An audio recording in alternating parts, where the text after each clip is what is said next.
Então nós temos a questão 919, já falamos aqui da pesquisa com voluntários André Luiz Peixinho, e o Espírito Hamed, que tem uma série maravilhosa chamada Renovando Atitudes, As Dores da Alma, Os Prazeres da Alma, A Imensidão dos Sentidos. Tem uma série de livros muito bom na área de autoconhecimento, vai dizer que nós conhecemos muito do mundo material. Nós temos a química, a física, a biologia, a medicina, a matemática, a astronáutica. Nós já viajamos para fora do nosso planeta. Mas nós não encontramos a felicidade no mundo material. Nós, os espíritas e alguns espiritualistas, conhecemos muito do mundo espiritual. Sabemos como é que é a vida fora da vida, não é? As colônias espirituais, como o nosso lar, são narradas em detalhes. Allan Kardec, no livro O Céu e o Inferno, vai entrevistar 66 espíritos, felizes, bons, marromeno, espíritos endurecidos no mal, espíritos suicidas, que vêm contar o que aconteceu com eles depois da morte. Então essa história, ninguém voltou de lá para contar, dizer como é que é mentira, porque nunca leu o livro O Céu e o Inferno, nunca leu o livro dos Espíritos, porque eles voltaram para nos contar como é que é o lado de lá. E André Luiz vai devassar o invisível, trazendo uma colônia muito representativa chamada Nosso Lar, que fica sobre a cidade do Rio de Janeiro, tá? Não é a única, tem várias colônias espirituais, tá certo? Então, iluminação, pessoal, primeiro detalhe, iluminação é lançar luz, não é angelização, tá certo? A gente não faz o seminário e vira anjo no final, não. A gente vai apenas lançar luz sobre a nossa sombra, que é muito importante, que a gente tem dificuldade de fazer. Mas vamos aprender a fazer, então, a iluminação. Jung chamava de self, não é? Esse nosso eu superior. A individuação, que é buscar o quê? O que Jesus já há 2000 anos ensinava, é descobrir os talentos que a gente possui e colocá-los para multiplicar. Isso é a individuação que a psicanálise moderna de Jung vai falar. Joana de Ângeles tem aquela série psicológica também bem profunda, estuda muitas obras de Jung também. Há muita gente que faz esse estudo, interessante também, muita fonte de conhecimento para nós avançarmos, tá certo? E o Cristo pede para brilhar a nossa luz, ou seja, pede realmente para a gente se iluminar.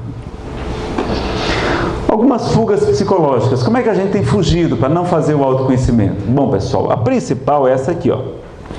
A distração. Jesus fala que no final dos tempos, muitos estarão distraídos. Então a gente está ocupado com um bocado de coisa, menos com o que é mais importante. Não é a única, mas é a primeira. Jesus fala assim: buscai primeiro o reino dos céus e a sua justiça, e tudo mais vos será acrescentado. E a gente está deixando a nossa espiritualização, nosso autoconhecimento, por última etapa, por último lugar, não é assim? Não, então tem que ser o primeiro. Não há distração. Quais são as distrações? Os vícios, as drogas. Quanta gente aí enveredando pela dependência química, do álcool, sobretudo, que é a pior das drogas, mata mais do que todas as outras drogas juntas, reunidas, é o álcool, com acidentes, com violência doméstica. A gente vai ver na polícia lá, sabe, todo crime tem álcool por trás. Todo assassinato tem, a pessoa tinha usado álcool, suicídio, violência doméstica, violência sexual, estupro, a pessoa tinha utilizado álcool. Porque sóbrio a gente já imagine sob o efeito de uma substância depressora do sistema nervoso central. O álcool provoca depressão, não provoca alegria, não. Sabiam disso? Ele não é uma droga estimulante como o chimarrão, né, que tem cafeína, como o café, como a cocaína, não. Ele é uma droga depressora. Mas ele primeiro age na censura. A gente fica sentindo mais solto, mais desinibido, e aí começa a fazer, contar piada, ser inconveniente, muitas vezes, fica valente, começa a agredir as pessoas, começa a dar em cima das mulheres casadas, dos homens casados. A gente se torna uma pessoa maluca. Mostra quem de fato a gente é. Quando a gente bebe, a gente começa a mostrar quem a gente tem ainda, a fera que nós trazemos dentro de nós. Então não precisa parar de beber completamente, não, mas se puder, é melhor. Divaldo tem vídeos falando dele, comentando sobre beber socialmente, né? Mas de preferência eu não bebo, porque eu conheço os efeitos do álcool. Então, cuidado com os vícios. O sono, a preguiça. Agora não vamos ficar no efeito não. Por que esse jovem, no auge da juventude, tem preguiça? Pessoal, quase todo preguiçoso tem uma depressão leve e a gente não sabe. Tem as comorbidades.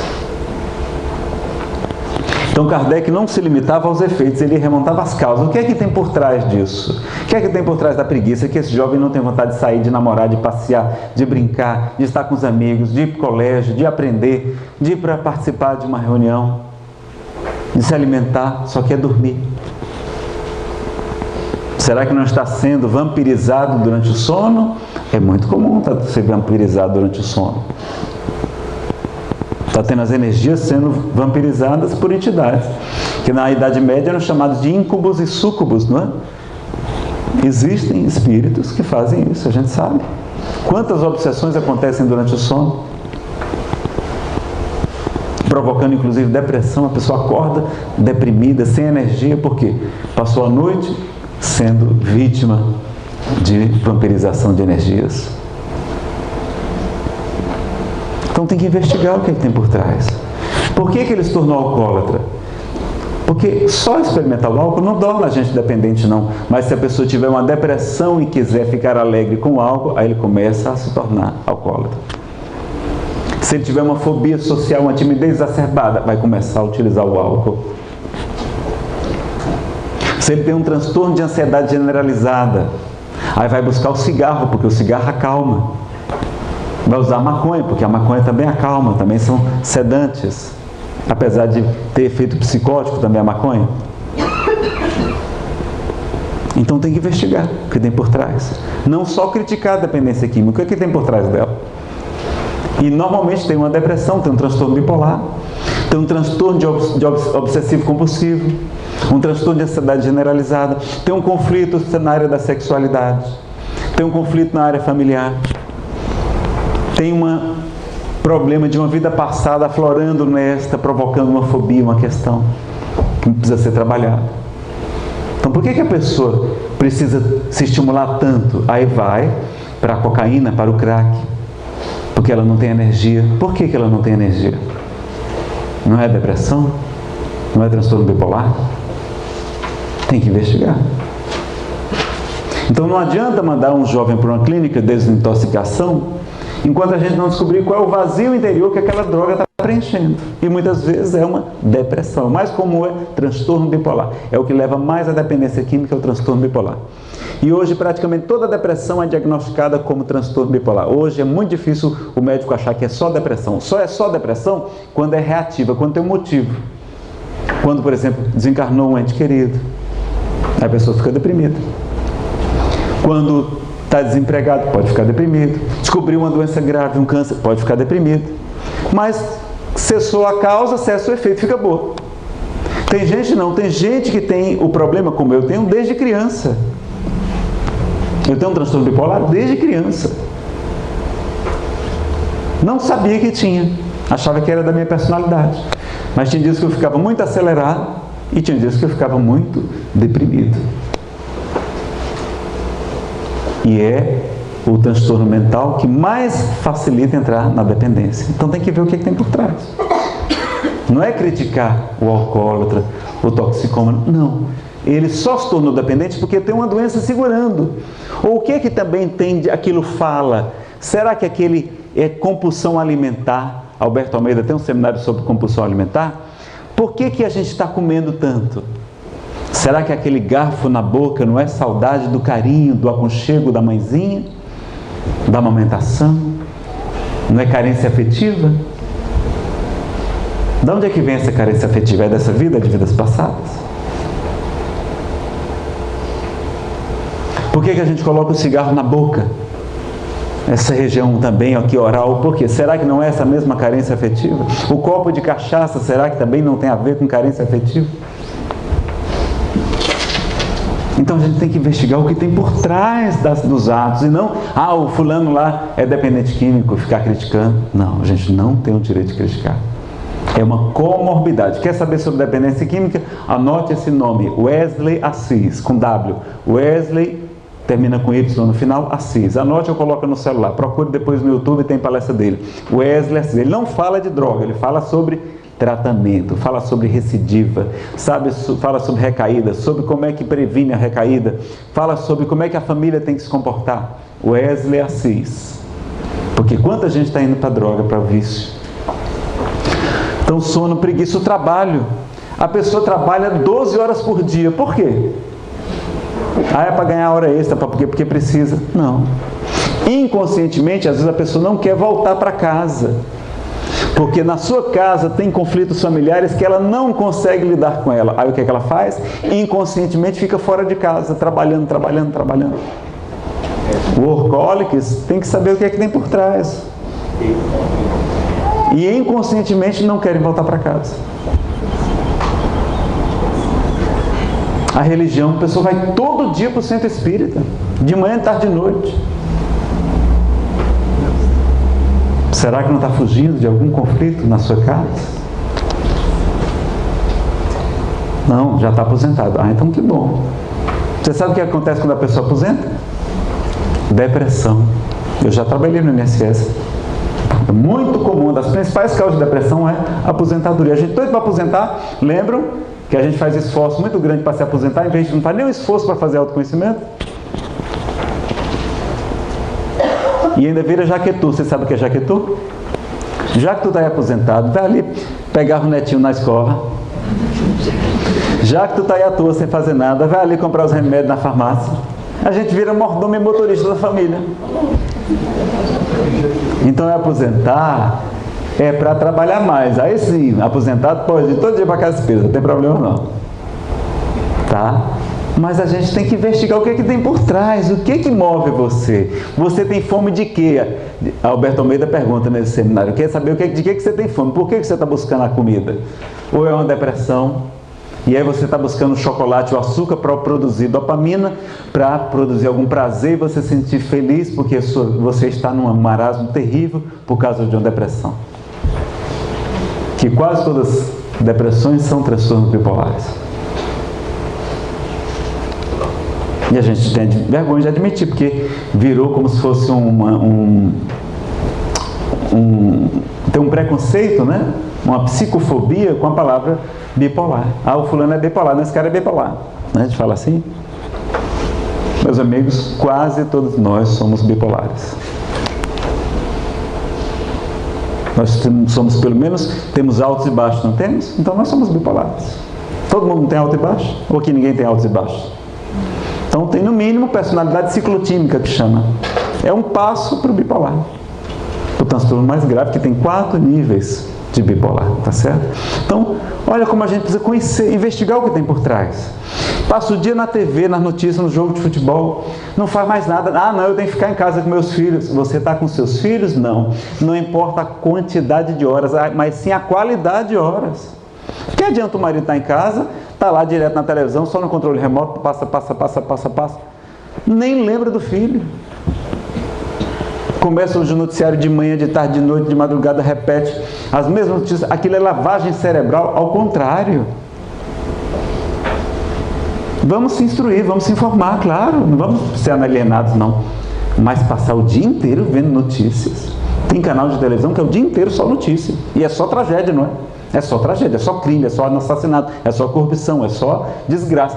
O Espírito Samuel Lucas diz assim, Nazareno, quem assiste a TV, quem lê os noticiários, quem vê as revistas, os jornais e não ficar depressivo, este é que está doente. Está com a doença da indiferença, com a normose hiperrival. Já achou tudo normal, está anestesiado.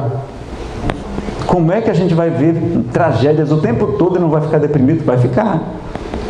Cadê as leituras edificantes?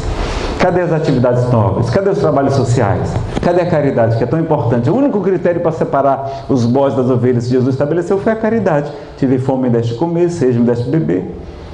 Estava nu e me vestiste, careci de teto, era estrangeiro, era refugiado da Venezuela, da Síria, do Haiti, da África, e me acolhestes. Estive preso, enfermo, e me visitastes. Jesus faz da caridade o único critério para a salvação no Espiritismo. Tem salvação, sim. Está lá no capítulo 15. Fora da caridade não existe, não há salvação, não é assim? É o único critério. E aí, caridade, como eu entendia Jesus, é benevolência para todos, é ser bom para todos, para os bons e para os maus. Indulgência para as imperfeições alheias e perdão das ofensas também é um reforço, porque quem é benevolente é indulgente, também perdoa, faz a caridade material, faz a caridade espiritual, divulga o espiritismo, que é uma grande caridade. Divulgar o espiritismo, grande caridade. Por isso que a gente perde o maior tempo aqui arrumando essas coisas, né? Arrumando o celular, a câmera para filmar tudo, para a gente poder divulgar o espiritismo. Dá um maior trabalho. Paga, às vezes, excesso de bagagem para trazer esses equipamentos todos, perde um tempo, tem que chegar mais cedo, acordar bem cedo, dormir 4, 5 horas por noite para poder chegar aqui a tempo de fazer as coisas. Mas não é importante? Não pode salvar uma vida? Vamos ajudar a rádio comunitária que está precisando. Eu soube ontem à noite, se soubesse já tinha divulgado isso há mais tempo nas outras palestras também. Então vejam, meus amigos, é importante a gente saber o que tem por trás dos nossos atos. E a gente está fazendo essa caridade? Não tenho tempo. Não tem tempo por quê? Porque passa o dia na televisão, passa o dia no noticiário, passa o dia na novela. Aí não tem tempo, não sobra tempo, passa o dia no WhatsApp, falando mal da vida alheia, fazendo piada, chula, às vezes, com pessoas nobres, nossos irmãos, filhos de Deus, filhos do Altíssimo, e a gente destrói a reputação deles. E fica se divertindo, sendo aquele prazer mórbido de ver as piadas que são feitas com os nossos irmãos políticos, governantes. Então é por isso que a gente não tem mais tempo para fazer caridade. Então, porque no final dos tempos, muitos estarão distraídos. Está lá no Apocalipse isso escrito. E como está escrito também que cada um será julgado conforme as suas obras. Está repetido no Apocalipse, inclusive no último capítulo. Cada um será julgado conforme as suas obras. E Jesus foi muito claro, a cada um segundo as suas obras. E a gente não tem tempo por quê? Porque a gente passa o dia na fuga psicológica da TV, das notícias, dos jogos videogame também, etc., jogos de azar. Estão querendo legalizar o jogo de azar no Brasil. Não permitam. Não aumenta a arrecadação. É mentira, não aumenta. Tem estudos provando que não aumenta a arrecadação. O dinheiro que ia ser investido na produção, no consumo de bens maravilhosos, vai ser investido no cassino, para enriquecer o dono do cassino, para lavar dinheiro para os corruptos. A máquina no cassino é feita para você perder, não é feita para você ganhar, senão ele não ganhava dinheiro. É programada para você perder. É 1 em 1000 que ganha. E o dinheiro que ia ser investido na compra de uma coisa de bens duráveis vai virar uma dependência, provoca dependência tanto quanto as drogas químicas, o jogo de azar. E estão tentando legalizar no nosso Brasil também, está lá no Senado Federal. Que bom que são quase todos aí que estão envolvidos na Lava Jato. Essa turma aí. Por quê? Porque querem lavar dinheiro através dos jogos de azar. Né? É lugar de prostituição, é dinheiro sujo desse de caixa 2 que vai alimentar tráfico de drogas, tráfico de armas, tráfico de pessoas. É isso que a gente quer para o coração do mundo, para a pátria do Evangelho? Então eu sou também do movimento Brasil Sem Azar. Procurem na internet, no Facebook, no Instagram e ajudem também, fale com seus parlamentares, diga que vocês são contra a legalização dos jogos de azar no nosso país. O sexo, né, sexolatria, então fica vendo pornografia o tempo todo. Hoje é só o que tem nesses celulares, nos tablets. Minha mulher é assessora de informática, ela é analista de informática na Procuradoria-Geral da República. Aí ela dá manutenção, inclusive nos tablets dos subprocuradores, aqueles ministros, aqueles juízes lá, aqueles procuradores idosos. Quando vai precisar formatar a máquina, vai olhar, só tem pornografia. Não são todos, graças a Deus. Aí não tem tempo, porque a gente está se distraindo nas coisas do mundo e não faz autoconhecimento, não busca primeiro o reino dos céus e a sua justiça, e a caridade de muitos esfriará. É assim que está escrito no sermão profético de Jesus, também ele fala sobre esse final dos tempos, né? Leituras, aí fica em romances, nada contra o romance, muito bom para a pessoa conhecer o Espiritismo, mas não sai do romance, não lê uma leitura edificante, não estuda a doutrina espírita, não faz um estudo sistematizado da doutrina espírita. Perguntaram para Chico Xavier: Chico, qual o melhor tratamento para a obsessão espiritual? o tratamento da influência negativa dos espíritos que querem nos prejudicar. Chico diz que o primeiro e o mais importante tratamento para a obsessão espiritual é o estudo das obras de Allan Kardec. São 5 obras básicas. Eu pergunto só quem leu 3. 3 para mim são suficientes aqui. O Evangelho segundo o Espiritismo, o Livro dos Espíritos e o Livro dos Médiuns. O aspecto filosófico, científico e religioso ou ético-moral da doutrina espírita. Quem aqui já leu esses 3 livros inteiros? Levante a mão, por favor, agora. Os 3 livros inteiros. Pessoal, somente 18,45% levantou o braço. É muito pouco.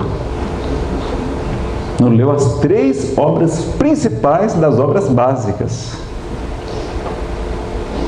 Como é que vai fazer autoconhecimento assim? Olha, vocês são espíritas, não digo que vocês não são, eu lamento dizer, mas vocês não conhecem espiritismo, porque o mínimo de espiritismo está nesses 3 livros, o mínimo. Então a gente precisa investigar, né? Vamos avançar. Fofoca, maledicência, pronto, adora falar da vida alheia. Ou então tem outro vício, um vício chamado muquerela, murmúrio, queixa, reclamação e lamentação. Passamos o dia reclamando do tempo, da vida, do governo, do nosso país, da família, do marido, da esposa. Liga para a mãe para falar do marido o tempo todo, a coitada da mãe sofrendo, porque quando a mãe vê o filho sofrer, é mesmo que talhar o seu coração com a navalha. Vamos parar com a muquerela. Destrói casamento, passa o dia reclamando do marido a mesma coisa, da esposa todo dia a mesma coisa, todo dia, toda hora, todo instante a mesma coisa, anos e anos. Isso é tortura. Isso é tortura. Destrói qualquer relacionamento, meus amigos. E adianta reclamar? Adianta reclamar? Ele muda? Ele muda? Por que vocês reclamam? Fazer a mesma coisa que esperando resultados diferentes é loucura, vai dizer Einstein, não é? Loucura, nós somos loucos então. E acabamos os nossos casamentos porque transformamos a nossa vida íntima em um transtorno. Aí eu já falei com a minha esposa, eu disse assim, Fernanda, vamos fazer assim, não vamos reclamar um com o outro não, tá? Só uma vez por mês que pode. Uma vez por mês, na hora que sair o salário, a gente está todo mundo feliz. Mais uma vez Deus colocou um dinheirinho na nossa conta, nos emprestou para a gente utilizar. Senhor, como é que o Senhor quer que eu utilize esse recurso que é seu? Aí naquele dia a gente pode reclamar, porque tem que também de vez em quando chamar atenção, não pode deixar passar batido as coisas também não. Mas todo dia, toda hora a mesma coisa. É horrível, pessoal. As moças, quando casam com os rapazes, elas dizem assim, não, quando eu casar com este cabra, lá no Ceará chama cabra, eu vou colocar ele nos eixos, ele vai andar na linha, pode deixar que depois que eu casar ele vai andar na linha. E para a decepção dela, nós os maridos, nós não mudamos, nós só pioramos. Na verdade a gente só piora, a gente não muda. Nós os rapazes, ao contrário, nós casamos com as moças querendo que elas nunca mudem. E elas mudam, é uma coisa horrorosa. Não fica ninguém satisfeito. E aí fica sofrendo e torturando o outro. O resto da vida, meu Deus, a gente acaba os nossos casamentos porque a gente não se conhece. Não é? Piadas inadequadas. Isso tem humorista com depressão. Jim Carrey teve depressão, Charles Chaplin teve depressão. Robin Williams, meus amigos, a depressão levou ele para o alcoolismo e para o suicídio, inclusive. Não é? A gente acha que eles são super felizes, não, contando piada o tempo todo para mascarar a depressão. Comida, já falamos aqui do vício na comida. O consumismo está triste, vai lá para o shopping, vai gastar. Aí é a nossa distração essa, né? A gente virou vendedor de roupas. Aliás, a gente anda com a etiqueta das roupas para fazer propaganda e paga caríssimo por isso, para ser propagandista das marcas de luxo, para dizer que a gente é importante, que a gente não se ama, tem problema de autoestima, quer provar para os outros que a gente é bacana. O isolamento e até o suicídio é a pior das fugas psicológicas, né? Diz o Espiritismo que nunca vale a pena suicidar, apesar que ninguém está fora das mãos de Deus. O que atrapalha o autoconhecimento? Orgulho, medo, culpa, vaidade, as distrações, como nós falamos agora aqui, foi importante focar um pouquinho dele. E como fazer o autoconhecimento? Qual é o primeiro livro para ser lido? Qual é o primeiro livro que a gente deve ler para fazer autoconhecimento? Vocês estão falando tão baixinho que eu não sei se é encarnado ou desencarnado. O livro dos Espíritos. O livro dos Espíritos. Por quê? Porque nós somos espíritos. Se eu sou espírita, eu tenho que ler o meu livro, né? O livro dos Espíritos. Está lá. Para conhecer a primeira obra. O estudo. É estudar, não é conhecer, não é só ler, é estudar o livro dos Espíritos. Raul Teixeira disse certa vez em um seminário que já tinha lido o livro dos Espíritos mais de 70 vezes. Isso tem mais de 20 anos que eu escutei. Mais de 70 vezes. Cada vez que a gente lê, a gente, rapaz, isso aqui estava escrito aqui, como é que eu nunca vi isso? Porque a gente precisa saber quem somos nós, de onde viemos, para onde vamos, por que sofremos. Como é que a gente encontra a felicidade? O homem só é infeliz quando se afasta da lei de Deus. Temos que conhecer a lei de Deus. Onde é que está escrita a lei de Deus? Na consciência. Mas tem lá, Kardec faz, 10 leis morais, de maneira didática para a gente entender. E uma delas resume todas as outras, a lei de amor, de justiça e de caridade. Então lá tem um caminho para a gente, né, ser feliz. Tanto que Jesus nos fala, conhecereis a verdade vos libertará. Temos um roteiro seguro que é o Evangelho. Vamos ler também o Evangelho do Novo Testamento, os 4 evangelistas. Não vamos ler só o Evangelho segundo o Espiritismo, não, porque vocês não vão conhecer Jesus. Tem que ler os 4. Tá? E ainda tem outras obras importantes também para ler. Atos dos Apóstolos, etc. As cartas, né, de Paulo, de Pedro, de João. O auto-perdão é muito importante e o auto-amor, senão a gente não consegue fazer autoconhecimento, porque a gente vai ver muita podridão, pessoal. Fazer autoconhecimento não é uma tarefa agradável. A gente vai olhar para as nossas feridas. E se a gente não aprender o auto-perdão, eu tenho uma palestra sobre auto-perdão, felicidade sem culpa, tá? No seminário sobre depressão. Tem um boxezinho, o MP3, só sobre depressão e alegria de ver. Auto-perdão, felicidade sem culpa. Sobre dificuldades financeiras, sobre Jesus e a alegria de viver, Jesus, o maior psicólogo do mundo, a cura pelo amor e pela compaixão. Olha que palestra bacana, tem lá também. É o melhor dos nossas palestras, é o CD e o DVD de depressão e alegria de viver. E a gente tem que ter o auto-amor, porque senão a gente não consegue fazer o autoconhecimento, vai ficar sofrendo e desistindo de fazer o autoconhecimento. A revisão diária, nós já vimos aqui, da questão 919. Vigiar, então, vigiar os pensamentos, os sentimentos, as emoções, as palavras. E orar a fim de não cair em obsessão. Então, tem que ficar atento às palavras, não pode falar baianada, está correto? Foi boa, foi terapêutico, foi de propósito, né, que a gente falou aqui, deve ter sido de propósito. Me ajudou bastante, olha aí, tem que vigiar até as palavras. Eu tenho uma das minhas melhores palestras, sabe como é que chama? O poder das palavras. É uma lição assim, que impressionante, uma palestra mediúnica, o Espírito Samuel Lucas nos trouxe pelo nosso intermédio, e assim, você fica bobo, como é importante vigiar o que a gente fala. E a gente não vigia, e a gente não conhece todas as implicações disso. Obsessões gravíssimas que acontecem por causa da maledicência. Tem uma obsessão que nem Allan Kardec conseguia curar. Está lá no livro dos médiuns, fica aqui depois a dica, quem quiser confere a palestra depois, o poder das palavras. Tá? Rever crenças, condicionamentos, atavismos equivocados que a gente traz de outras encarnações. Tá? Daqui a pouco a gente vai fazer um intervalo, tá? Quem estiver apertado aí, daqui a pouco a gente vai. O conhecimento não pode ser só teórico, tem que ser aplicado. O culto do Evangelho no lar, muito bom para fazer autoconhecimento também. Aquela série de mensagens chamada Fonte Viva, Vinha de Luz, Caminho, Verdade e Vida, Pão Nosso, Ceifa de Luz, Palavra de Vida Eterna, que são comentários de Emmanuel sobre uma frasezinha do Evangelho, dos Atos dos Apóstolos, do Novo Testamento de modo geral, né? É autoconhecimento em profundidade. A gente deve ler toda noite uma mensaginha daquela. Pode ler, né, na palestra, pode ler no culto do Evangelho no lar também, além do Evangelho segundo o Espiritismo. Ou se a nossa família não é espírita, pode ser um dos evangelistas tradicionais, especialmente os sinóticos, né, Mateus, Marcos e Lucas. João é muito esotérico, para quem tem mais um conhecimento mais aprofundado, mas os 3 primeiros são muito bons, especialmente Mateus e Lucas, tá? Estudo tem em várias cidades do Brasil, várias federativas tem.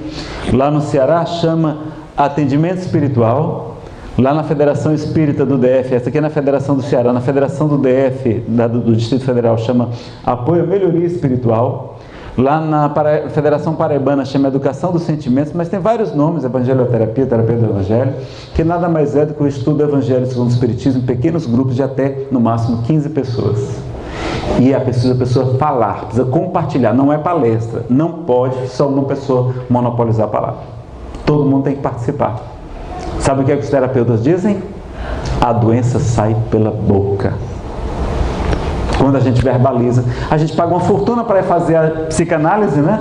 Vai lá, fica no divã e fica lá falando, e o cara lá só está lá, está dormindo às vezes lá, né? Tô brincando. Mas ele não é para falar. Na análise, normalmente a gente fala muito pouco. E aí, o terapeuta normalmente fala muito pouco. E a gente fala, a gente paga para falar. Só de falar, a gente cai a ficha, reformula os pensamentos, chega à conclusão que não, diferentes do que a gente estava naquele processo hipnótico, obsessivo, auto-obsessão que a gente faz. E melhora, fica curado. Só de falar. É importante participar. Vamos estimular que as casas espíritas daqui também tenham esse projeto de conhecer. Nas minhas palestras também no YouTube tem um vídeo na internet chamado Tratamento Espiritual, combatendo a evasão, a fuga das pessoas da casa espírita. É uma excelente maneira de fixar a pessoa na casa espírita, de acolher, porque a gente não sabe acolher bem. A pessoa entra na palestra, ninguém pergunta o nome dela, não é? O palestrante falou alguma palavra meio estranha, ela vai embora, nunca mais volta. E era ovelha desgarrada que Jesus tem mais alegria quando encontra do que pelas outras 99 que deixou no monte. Então a gente precisa acolher melhor, e esse estudo é muito bom para acolher as pessoas, convidando elas para participar desse estudo do Evangelho segundo o Espiritismo. Conheçam depois também, tá? Confessai-vos uns aos outros. A gente tem um confessor, tem alguém que a gente possa compartilhar? Na Igreja Católica, todo sacerdote tem um confessor, não é? É importante, Paulo nos convida a isso também. A oração, a meditação, os livros que eu já falei, do Emmanuel, né? A série do Hamed, está aí, Renovando Atitudes, as Dores da Alma. A série psicológica de Joana de Ângeles, a mediunidade. Revelações sobre o passado e o futuro podem ajudar a gente a fazer autoconhecimento. Também eu tenho outras técnicas não espíritas, como o Eneagrama, que é uma classificação psicológica muito interessante, está sendo estudada até em faculdade de psicologia. Procurem depois Eneagrama, tá? São 9 tipos principais. E curioso, eles são baseados nos 7 pecados capitais da igreja, mais 2. Mas não tem nada de religião. É um conhecimento sufi, trazido ao Ocidente por Gurdjieff. Muito interessante, Eneagrama. Tem vários livros, tem muita coisa inclusive na internet publicada também, tá certo? É autoconhecimento, não é espiritismo, tá bom? Mas fala sobre autoconhecimento. O Pathwork de Eva Perracos é um dos trabalhos mais profundos sobre autoconhecimento que eu já tive notícia. Não é espírita também, é mediúnico, é reencarnacionista. É igualzinho ao espiritismo, só não fala que é espiritismo. Não fala nenhuma vez o nome de Allan Kardec. Então não é espiritismo pra gente, tá? Mas muita gente que é católica, que é protestante, está fazendo o Pathwork, está gostando muito. Por quê? Porque está fazendo autoconhecimento, a pessoa está se curando, está se sentindo melhor.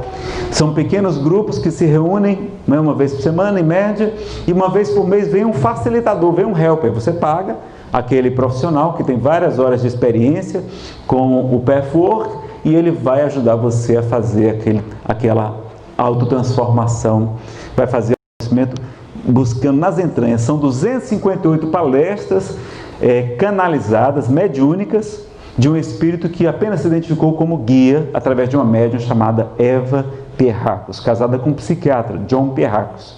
Ela já desencarnou, morou na Califórnia. Divaldo narra no seminário Perdão e Auto-Perdão um pouquinho sobre o Pathwork de Eva Perracos. E até pelas doenças, dá para fazer autoconhecimento pelas doenças também.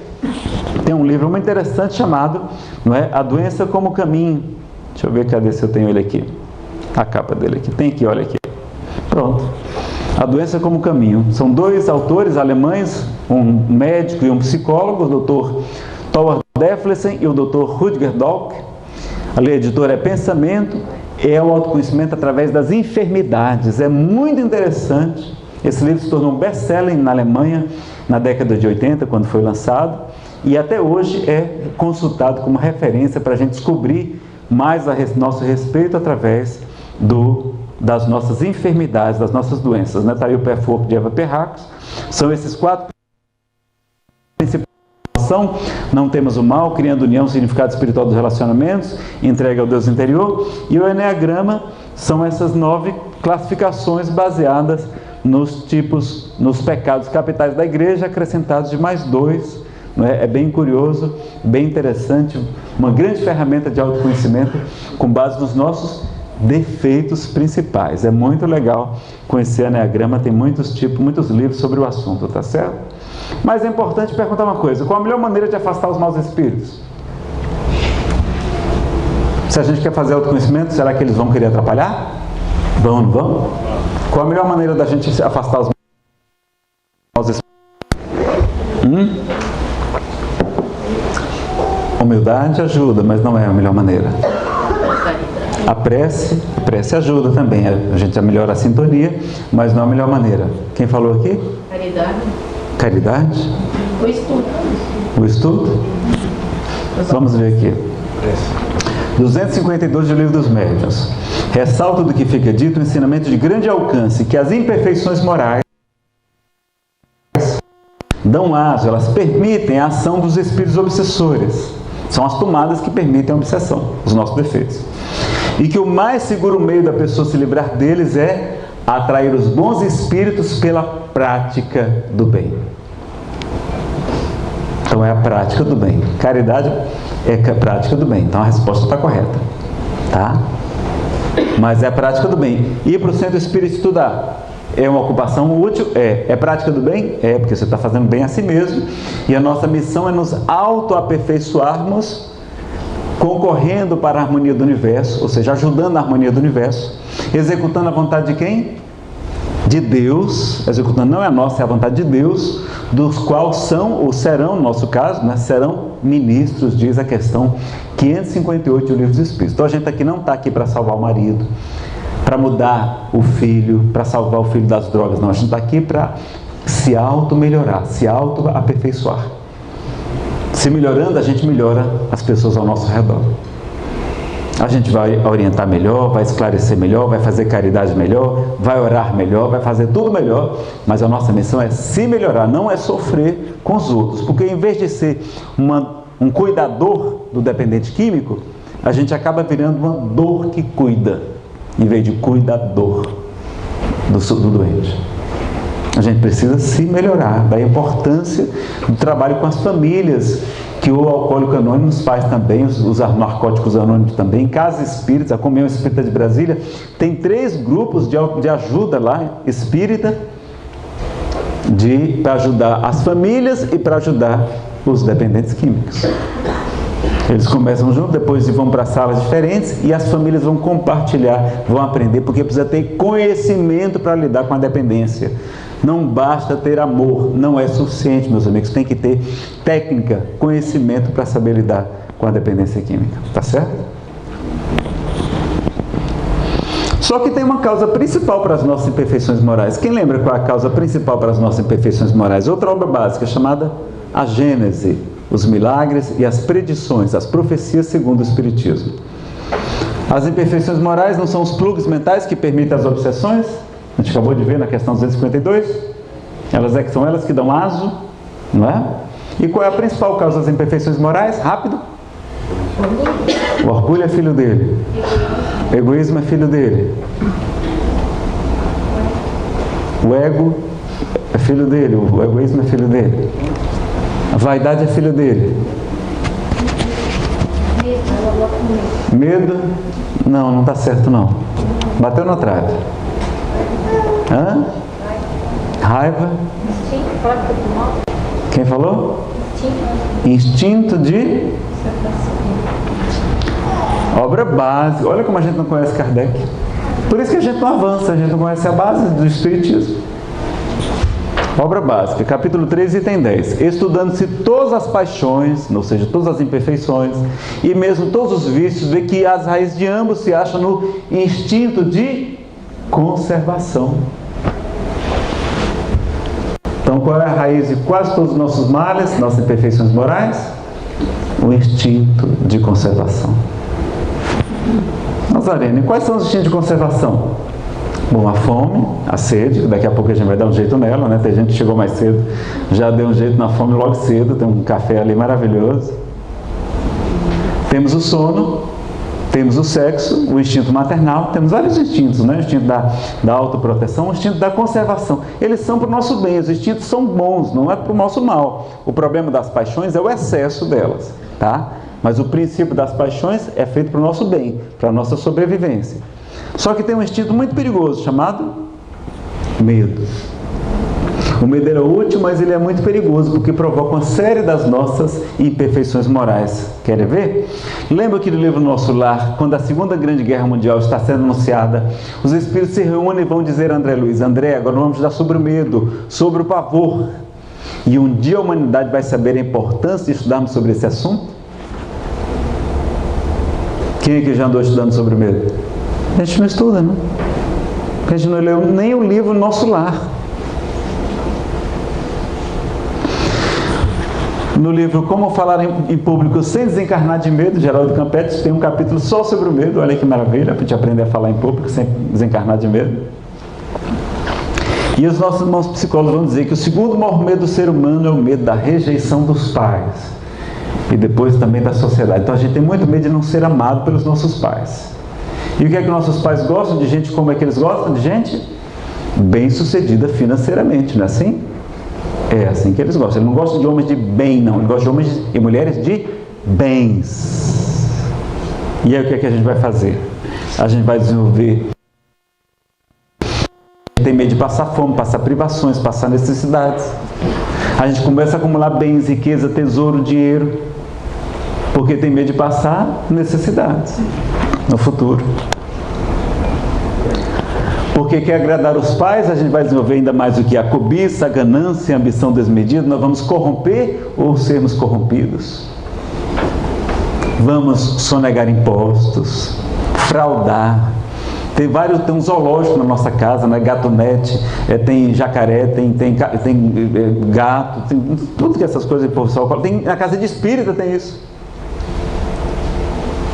Dai a César o que é de César e a Deus o que é de Deus. Espírita tem que cumprir a lei.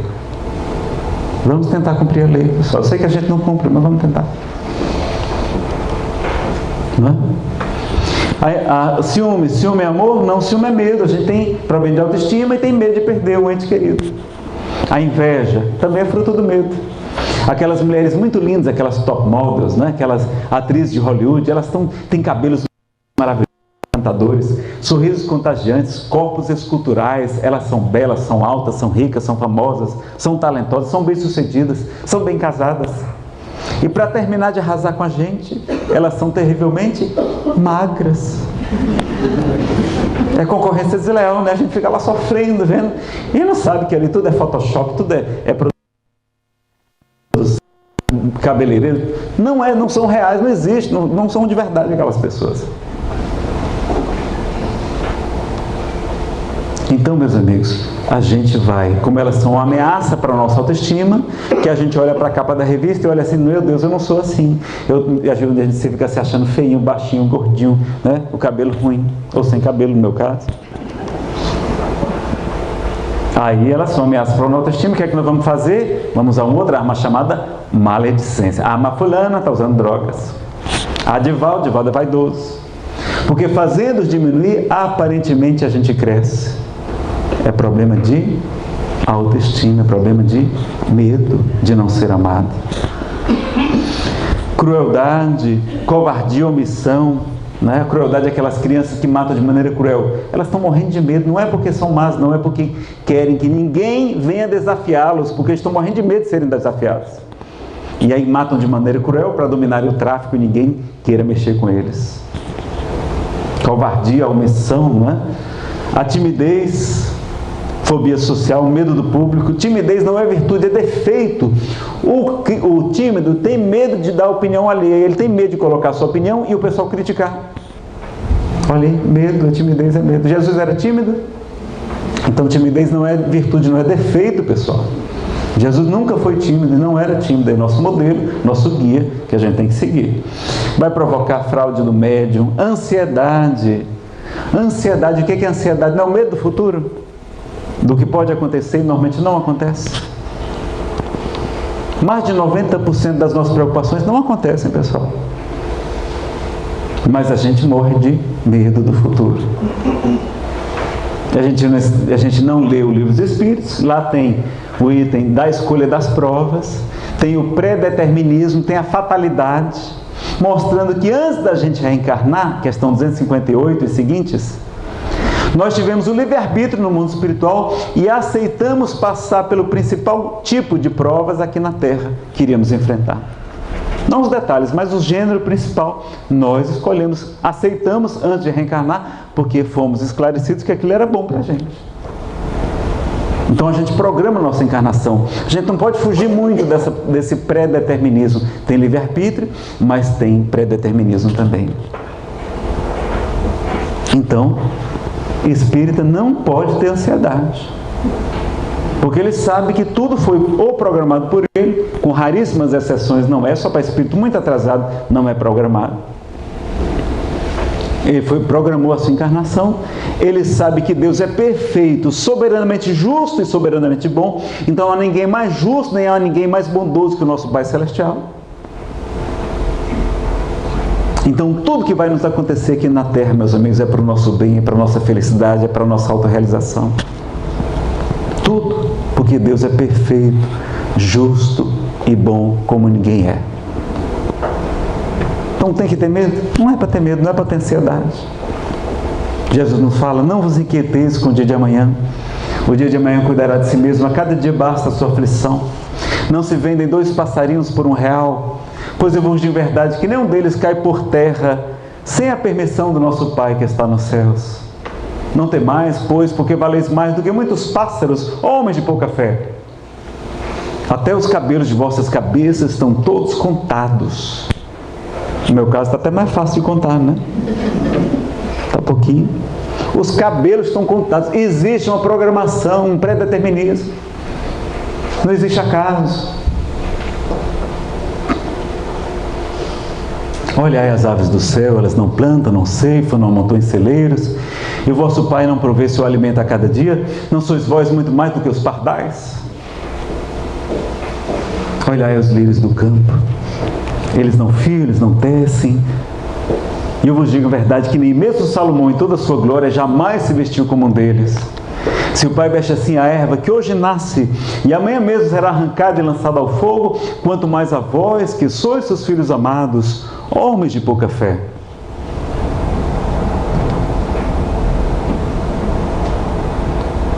Se o Pai cuida do lírio do campo, não vai cuidar da gente, que é muito mais importante que o lírio do campo? Somos filhos do Altíssimo, todos nós. Diz o Salmo 82. Então, Nazareno, já estou com pânico, tanto você falar sobre o medo. Vamos ver aqui agora qual a melhor virtude contra o medo, pessoal. Qual a melhor virtude para combater o medo? A fé. A fé é a mãe de muitas virtudes, meus amigos, diz o Evangelho segundo o Espiritismo. E como fortalecer a fé? Porque a gente não, Nazareno, eu compreendi perfeitamente. O problema é que minha fé é menor que um grão de mostarda. Como é que a gente faz para fortalecer a fé para a gente ir para o nosso intervalo? Como é que faz? Oração ajuda, mas não é a melhor maneira. Hã? Uma alma se salvou. Não é porque eu quero ter uma fé mais robusta, para ser menos invejoso, menos maledicente, ter menos ciúme, ser menos avarento, menos egoísta, ter menos vaidade, ter menos cobiça, menos ganância, menos ambição desmedida, ser menos ansioso, ser mais sereno, quero ser menos cruel. A gente vai ser muito melhor se a gente tiver uma fé poderosa, e fé inabalável é somente aquela que pode encarar a razão face a face em todas as épocas da humanidade, diz o Evangelho segundo o Espiritismo. E como é que faz para fortalecer a fé? Com conhecimento. Conhecereis a verdade vos libertará, disse-nos Jesus. A gente está estudando? E o que mais? e com o autoconhecimento, que é o meu prático mais eficaz de um homem melhorar-se nesta vida e de resistir aos arrastamentos do mal, com a experiência também. Então, com conhecimento, pessoal, vamos estudar as obras de Allan Kardec, vamos fazer o estudo sistematizado da doutrina espírita, estudo das obras básicas, iniciação ao espiritismo, não importa o tipo de estudo, mas que seja espírita. Vamos saber quem somos nós, de onde viemos, para onde vamos, por que sofremos, como encontrar felicidade. Vamos fortalecer a nossa fé para a gente ter certeza que existe vida após a vida. E isso transformar a nossa vida. O que transforma a nossa vida é ter a certeza que nós somos espíritos imortais. Isso transforma a gente. Agora, enquanto a gente fica só se distraindo no mundo e sem ter a certeza que somos espíritos imortais, indestrutíveis, melhores do que o Superman, nós somos melhores do que o Superman, porque não existe criptonita pra gente. Sabe qual é a criptonita nossa? A incredulidade. Essa acaba com a gente. E por isso a missão dos espíritos é combater o materialismo, a incredulidade. Então vamos divulgar, vamos estudar. Estudar doutrina espírita. Está lá, projeto 1868, Allan Kardec dizendo a importância de ter um estudo permanente, continuado, sério, aprofundado da doutrina espírita. Quem aqui já frequenta algum tipo de estudo? Levante a mão. Bom, melhorou, a proporção melhorou, graças a Deus. 62,43% levantou a mão, não é? Pessoal, é muito importante. Não vai em grupo, é uma maravilha. A gente fica como se fosse uma turma de faculdade, fica cheio, todo mundo amigo. Aí vamos fazer um trabalho social, aí vai todo mundo junto, vai todo mundo no meu carro, em 2 carros, 3 carros, né? Vai todo mundo junto, vai fazendo fofoca, mas tem que ser fraterno, né? Fofoca só se for fraterno. Vai lá todo mundo se divertindo, e aí como é que foram as coisas e tal, contando. Chega lá, faz o trabalho social, que maravilha que é poder ajudar os nossos irmãos semelhantes. Aí no Brasil, como tudo acaba em pizza, até o trabalho social acaba em pizza, bate uma fome danada. Rapaz, vamos fazer um café colonial, vamos ali almoçar junto, vamos passar no churrasco, vamos passar numa padaria. Vai todo mundo comer, que maravilha celebrar a vida com os amigos. Como é bom estudar e trabalhar para Jesus. Não é fácil fazer autoconhecimento? Tem mais coisa para falar, mas a síntese é essa. O melhor tratamento para a obsessão é o estudo das obras de Allan Kardec. O primeiro e o mais importante é o estudo. Então vamos estudar doutrina espírita.